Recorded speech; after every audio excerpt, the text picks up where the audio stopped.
Saudara-saudariku yang dikasihi Tuhan, selamat memasuki masa Advent. Mari kita muliakan dan masyurkan Tuhan, Sang Immanuel, Tuhan selalu beserta kita. Itulah namanya.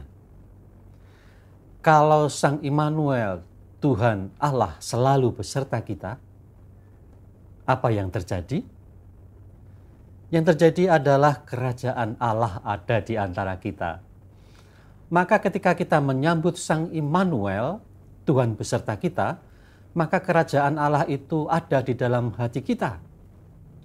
Ketika keluarga menyambut Sang Immanuel, Tuhan beserta kita, maka kerajaan Allah itu ada di dalam keluarga itu. Dan itulah yang harus diwartakan. Maka Injil hari ini juga berbicara soal tugas untuk mewartakan Injil Kerajaan Surga. Matius memberi kesaksian demikian. Yesus berkeliling ke semua kota dan desa. Ia mengajar dalam rumah-rumah ibadat dan memberitakan Injil Kerajaan Surga. Melihat orang banyak, tergeraklah hati Yesus oleh belas kasihan kepada mereka yang mendengarkan pewartaannya. Mereka itu seperti domba-domba yang tak bergembala. Maka Yesus berkata kepada murid-muridnya, "Tuaian memang banyak, tetapi pekerja sedikit.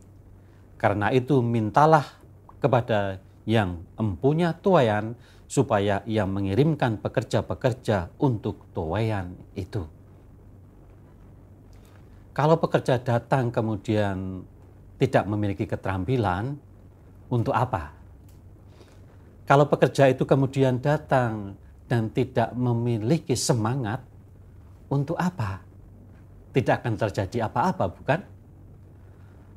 Maka ketika Yesus meminta mereka untuk mewartakan Injil Kerajaan Allah, Yesus memberikan kuasa kepada mereka.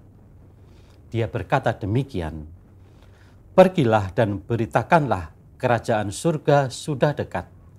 Sembuhkanlah orang sakit, bangkitkanlah orang mati, tahirkanlah orang kusta, usirlah setan-setan. Kamu telah memperolehnya dengan cuma-cuma, karena itu berikanlah pula dengan cuma-cuma."